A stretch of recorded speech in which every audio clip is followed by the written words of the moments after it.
Muito bem.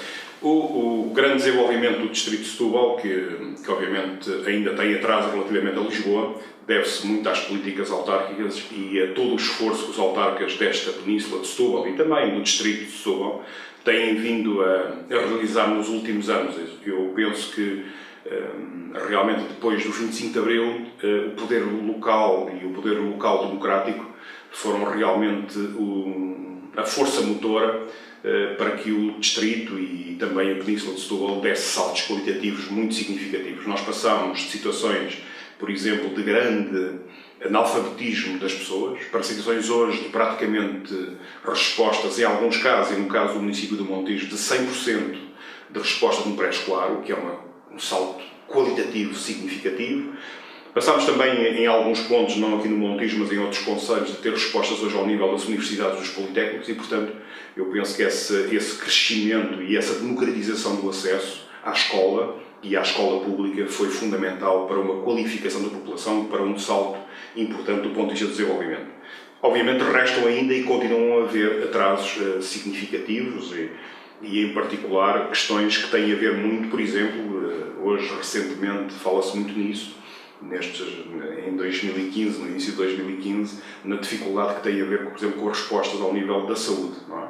A saúde, por exemplo, as urgências ou também as listas de espera que voltaram a aumentar, são questões significativas. Bem, como é que nós vamos e vemos esta possibilidade de melhoria deste desenvolvimento?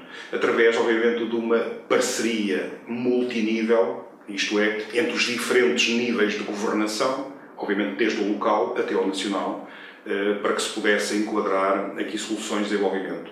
Penso que não é abandonar o Serviço Nacional de Saúde que se resolve, é sim qualificando e reforçando o Serviço Nacional de Saúde na Península de Setúbal que nós efetivamente vamos dar resposta às populações nessa área. Mas depois vem a questão sempre fundamental, que é a base do meu ponto de vista de tudo e que tem a ver com o desenvolvimento económico. O desenvolvimento económico está associado imediatamente a uma questão importantíssima que se perdeu muito nestes últimos 3 anos, que tem a ver com o emprego. Isto é, nós tivemos aqui anos de empobrecimento e anos de desemprego, que é preciso inverter essa questão. E essa inversão da resposta ao nível do emprego só se fará com investimento que eu considero que tem que ser também um misto de investimento público e de investimento privado. Obviamente não é só investimento público que se terá a solução, não é só investimento privado que trará a solução. Eu sim um misto destas duas situações, com os próprios empresários da região.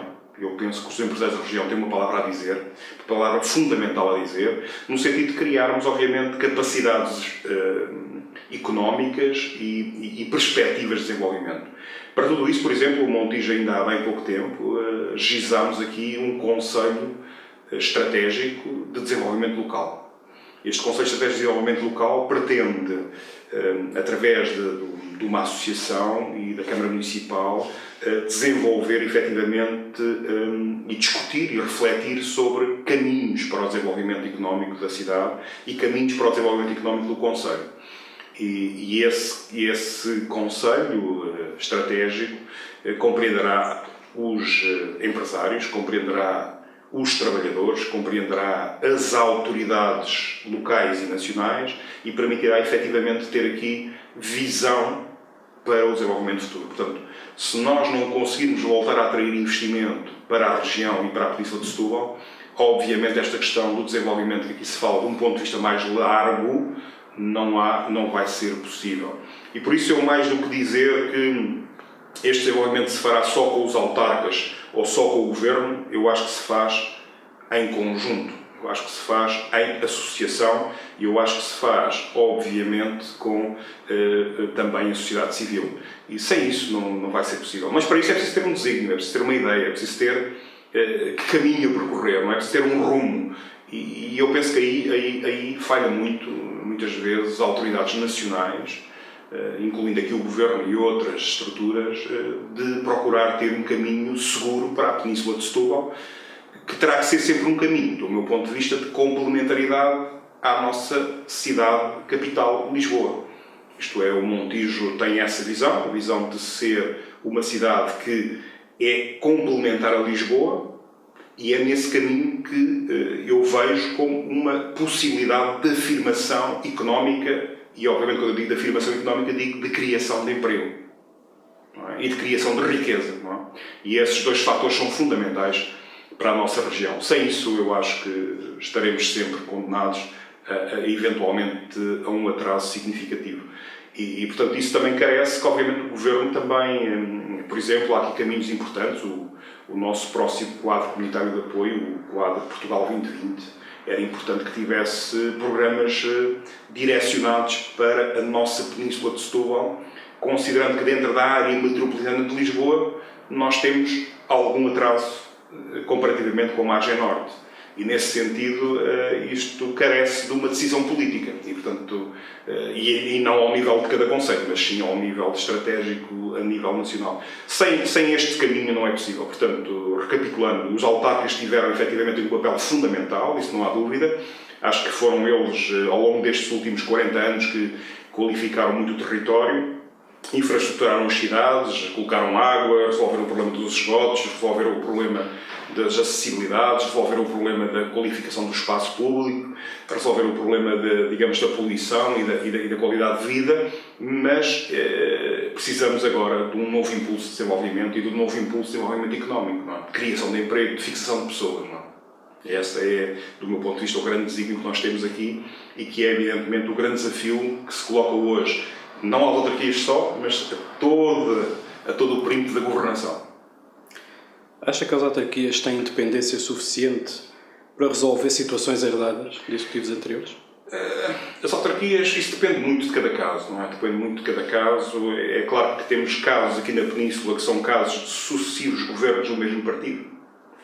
E aí há uma responsabilidade não dos autarcas, mas da própria estrutura partidária que foi criando dificuldades e portanto, essa acumulação de dívidas são gravosas. E criam, normalmente, a acumulação de dívidas cria um problema gravíssimo para o futuro, no sentido de, digamos assim, de onerar as receitas que nós vamos ter no futuro ao pagamento de despesas do passado. Não é? Quando nós temos dívidas, o que temos de pensar é que as receitas que vêm do futuro não é? São para pagar não as despesas daquelas pessoas naquela altura, mas para pagar despesas do passado. Portanto, isso é um aspecto que eu acho que é, digamos, muito prejudicial às populações. E no caso do Montijo já tivemos aqui alguns tempos em que tivemos problemas nesse sentido financeiros e isso atrasou sempre a cidade. Não é? Quer dizer, é um fator de desconfiança para a cidade e logo é um fator de afastamento do investimento e do desenvolvimento económico que há pouco falávamos. Não é? E, portanto, esse aspecto é um aspecto que eu acho que cada cidade em si é um caso e não podemos negligenciar aqui, obviamente, as responsabilidades dos executivos anteriores, eu diria mesmo, quando é o caso sempre do mesmo partido a governar, e há aqui muitas autarquias na Península de Setúbal que foi sempre o mesmo partido a governar, que é um problema já de gestão. E nós agora estamos num tempo novo, um tempo em que a gestão vai ser diversa do que foi até aqui.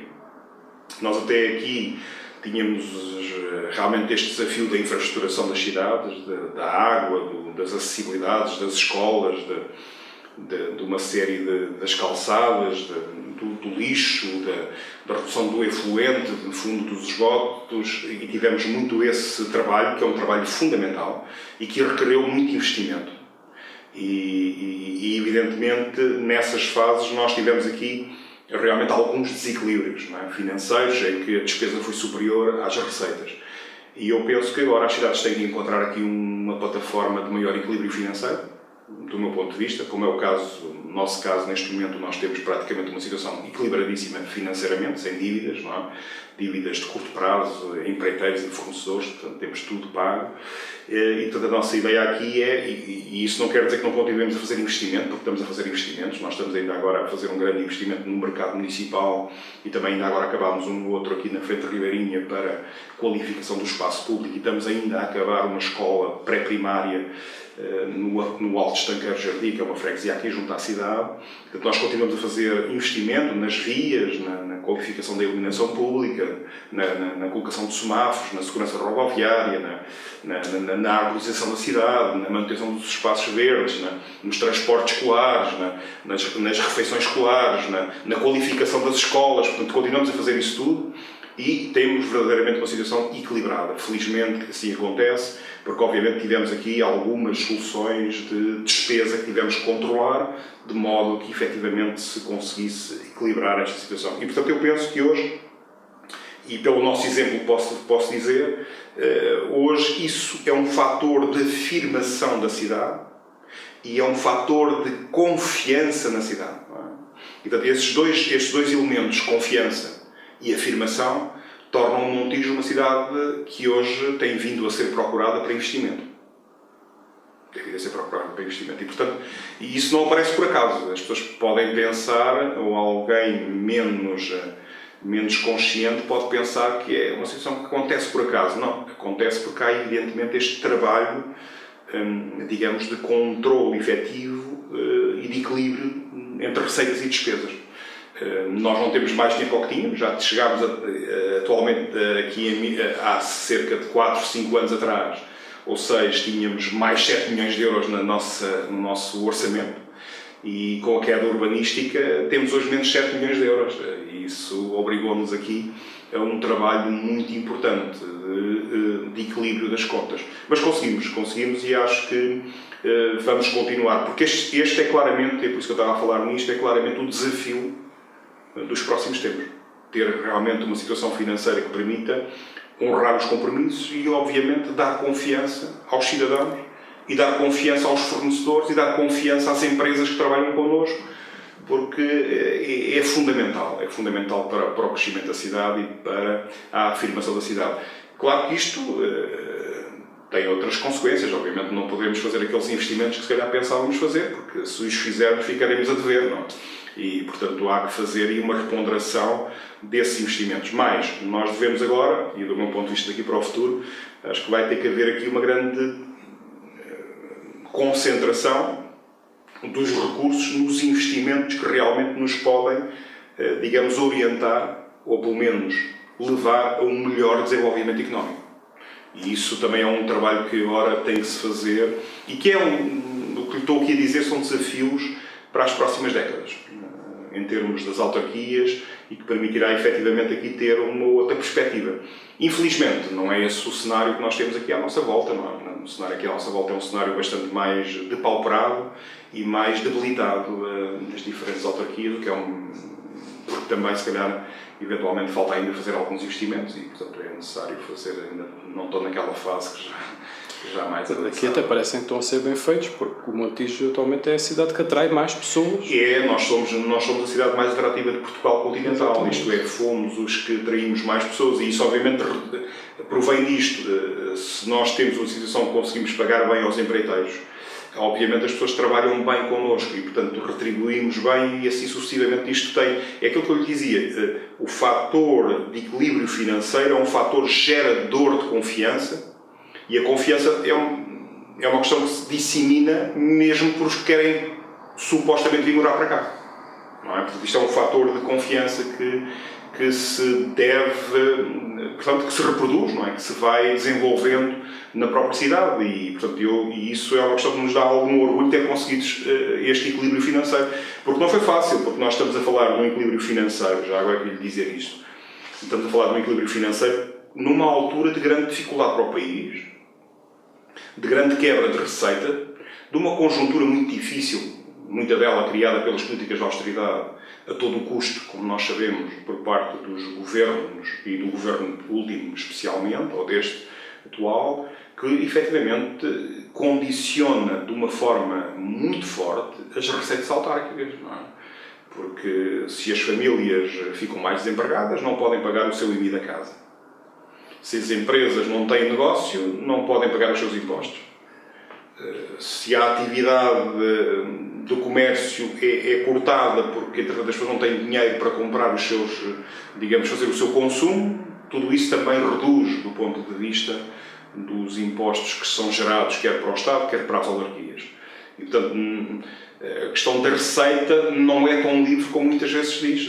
Vão à procura de receitas porque podem ter essa liberdade. Não é assim. As receitas estão condicionadas pelo contexto económico e pela conjuntura económica que está no momento. E a conjuntura que tivemos nestes últimos 3 anos, vamos dizer 4, 3 anos, foi uma conjuntura de grande restrição e de grande afunilamento de receitas, não é? Portanto, por isso é que isto torna-se muito relevante. Numa situação destas, nós conseguirmos o tal equilíbrio financeiro. E, portanto, isso é mesmo gerador de confiança. Na sua opinião, acha que o PS precisa se coligar com o PSD nos próximos tempos, aqui na região de Setúbal? Não diria. Eu acho que a coligação... Nós já tivemos aqui até uma coligação no Montijo, não é? Que não correu muito bem, aquilo deixou ali algumas marcas difíceis, mas eu penso que o PS e o PSD são dois partidos do centro-esquerda e do centro-direita, não é? Que são importantes à democracia portuguesa, não é? E são importantes à democracia portuguesa e são importantes que estejam em alternativa. Não é? E são importantes que estejam em alternativa. Muitas vezes isso não é logo compreendido por muitos políticos locais, porque não têm, às vezes, a capacidade ou até, muitas vezes, a compreensão deste fenómeno. E, portanto, é muito importante que haja esse tipo de entendimento e de consciência de cada um dos protagonistas de cada partido. Nós aqui, não é tanto com o PSD que temos uma luta mais direta, nós temos aqui muito uma luta mais direta com o Partido Comunista, como é evidente, que tem a maioria das câmaras municipais e no qual nós temos uma luta mais direta. Portanto, mas eu penso que a coligação com o PSD vai ser só numa conjuntura muito especial e eu diria que com algumas dificuldades que eventualmente o país possa atravessar, que eventualmente ao nível nacional isso possa conseguir e depois com alguma reprodução a nível local. Não vejo que, digamos, isso se possa gerar em cada localidade nesse sentido. Porque seria também matar um bocadinho a divergência que tem que existir na democracia, não é? E é bom que o PSD consiga protagonizar o tal centro-direita e é bom que o PS consiga protagonizar o tal centro-esquerda. Porque isso é importante para a democracia portuguesa e para não virmos a cair numa falta de alternativa, como você sabe, que bem há pouco tempo deu o resultado que deu na Grécia, não é? Em que, obviamente, um partido mais extremista, mas que, evidentemente, os partidos extremistas com a governação vão ficar sempre menos extremistas, porque é sempre assim, e isso é uma questão natural da política, só quem não estuda ciência política não sabe isso. Mas o que é facto é que é importante que, como eu disse, que o sistema político português, e eu parece-me que ainda temos essa réstia de confiança nestes partidos centro-esquerda e centro-direita, e que é preciso as pessoas terem inteligência para não perderem isso. Isso é que eu acho que muitas vezes há questões e há opções que são desinteligentes e perde-se muitas vezes isto. As pessoas confundem por vezes, digamos assim, a conflitualidade que é natural que existe nas eleições com depois a continuidade de um conflito que não faz qualquer sentido, não é?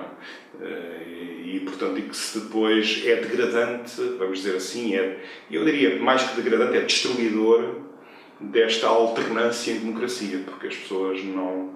E esse é o aspecto que eu vejo com mais desinteligência, mas isso, pronto, nós em cada momento temos os protagonistas que temos, obviamente, as condições que temos objetivas, o contexto que temos sociopolítico, não é?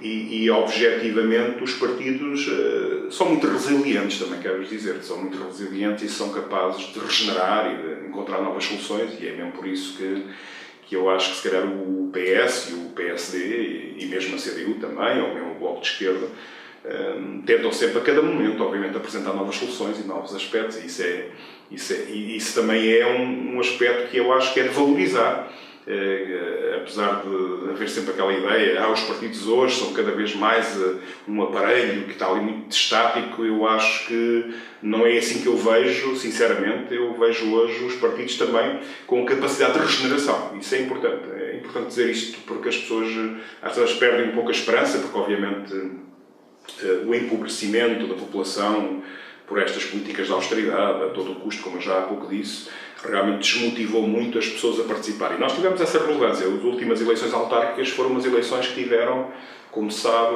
uma abstenção enormíssima, não é? Enormíssima. E eu acho que também... e os partidos aí não tiveram a suficiente reflexão. Mas eu penso que com o tempo as coisas estão a encaminhar-se para essa reflexão mais capaz sobre esse fenómeno. E porque a abstenção é claramente uma doença da democracia que os partidos têm que resolver. São os partidos, não são as pessoas. E isso passa muito por nós termos, muitas das vezes, uma complementaridade, digamos, da democracia representativa com a democracia participativa, não é? E isso é nesse encontro das duas democracias que nós vamos encontrar aqui algum equilíbrio para que haja soluções novas a apresentar às pessoas que deem esperança de futuro às pessoas, não é? Porque realmente nós, se reparar, nestes últimos 3 anos, e deste governo, e agora aqui é uma crítica, não é? Este governo não apresentou nunca uma ideia de futuro. Se reparar e se olhar para trás, a ideia era: nós temos que resolver o problema da dívida, nós temos que ter estas políticas de austeridade, nós temos que cortar, nós temos que fazer isto. A discussão política, repare, nos últimos 3 anos foi à volta disto. Nunca se disse: agora vamos fazer isto. Ou, é importante, se calhar, pensar isto. Para o futuro é importante isto. Não disseram nunca isso, já viu? E isso é também, digamos, muito, castrador de um horizonte, digamos, de futuro que é preciso dar às pessoas. Esse é o grande problema.